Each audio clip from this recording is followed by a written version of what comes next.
নমস্কাৰ, কেকেছ ব্লগ ছাপোৰ্টগ্ৰাম 15টা ভুল এনচাৰ কিৰে টেটৰ ফলাফল ঘোষণা হৈছে। এই বিষয়ে ইতিমধ্যে আপোনালোকে গম পাইছে। ইয়াকে লৈ এটা বিশেষ বাতৰি ওলাইছে যে ভুল এনচাৰ কিৰ বাবে প্ৰত্যেক পৰীক্ষাৰ্থীক অতিৰিক্তকৈ 20 নম্বৰ প্ৰদান কৰি আকৌ ফলাফল ঘোষণা কৰিব লাগে।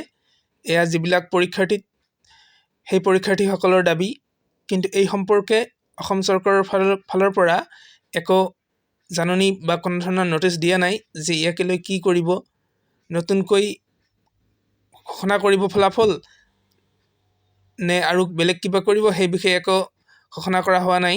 আনহাতে যিসকল পৰীক্ষাৰ্থী উত্তীৰ্ণ হৈছে তেওঁলোকৰ বাবে এটা ভাল খবৰ আছে।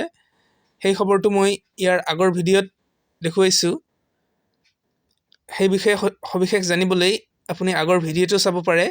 অসম চৰকাৰৰ পৰা যিটো নটিচ দিছে সেই নটিচটো মই সম্পূৰ্ণকৈ আগৰ ভিডিঅ'ত দেখুৱাইছোঁ।